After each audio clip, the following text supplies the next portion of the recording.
రచన వస్తున్నాను. ఇదేట్రా సుమాన్ గుడికి వెళ్తుంటే బ్లాక్ షర్ట్ వేసా చిన్నగోడ్లేగా వెళ్ళి మార్చారా ఇదేటమ్మా బ్లాక్ షీట్ అయితే టీపింది ఇప్పుడు. నువ్వు నీ మోన్ నమ్మకాలు ఏం కాదులే పదా. నువ్వు చూసుకోకుండా జారిపడి నన్ను ఎందుకు కుట్టావమ్మా? వద్దంటే బ్లాక్ షర్ట్ వేసుకొని వచ్చావు అందుకే పడబోయాను. పదమ్మా. ఇదేంటి స్టార్ట్ అవ్వట్లేదు? ఈ బ్లాక్ షర్ట్ వాళ్ళు బండి కూడా పడలేదు. అమ్మ బండికి దీనికి సంబంధం ఏంటమ్మా?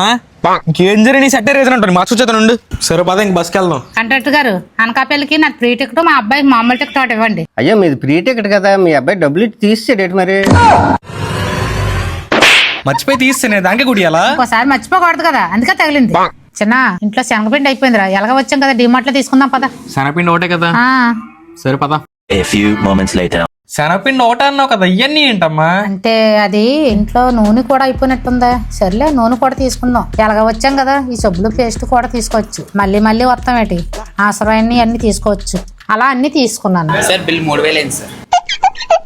నా దగ్గర శనగపిండి కోట డబ్బులు ఉన్నాయి. బిల్లు నువ్వు కట్టేసి వచ్చి. అవునరా మొత్తం మీద బిల్లు ఎక్కట్టావు డబ్బులు ఎక్కడి? మా ఫ్రెండ్ కూడా పంపించాలే వాడి క్రెడిట్ కార్డ్ నుంచి బ్యాంక్ అకౌంట్ కి. అవునరా అలా కార్డు నుంచి బ్యాంక్ పంపిస్తే డబ్బులు ఎక్కువ కట్ అవుతాయేమో కదరా. అవును కానీ పేన్స్ కార్డ్ యాప్ యూస్ చేసి పంపించడమ్మా. అందులో వాళ్ళు జస్ట్ 1.4% కన్వీనియన్స్ ఫీజు మాత్రమే తీసుకుంటారు. అవునా? అండ్ అంతేకాదు ఫస్ట్ ట్రాన్సాక్షన్ 5000 లోపు చేస్తే జస్ట్ 0.5% కన్వీనియన్స్ ఫీజు మాత్రమే తీసుకుంటారు. ఇది సేఫే కదా? ఇది సేఫ్ అండ్ సెక్యూర్ కూడా. సో ఎవరికైనా అవసరం ఉంటే play store and app store లో అవైలబుల్ ఉందో ఒకసారి చెక్ చేయండి. సర్లే పద గుడికి లేట్ అవుతుంది.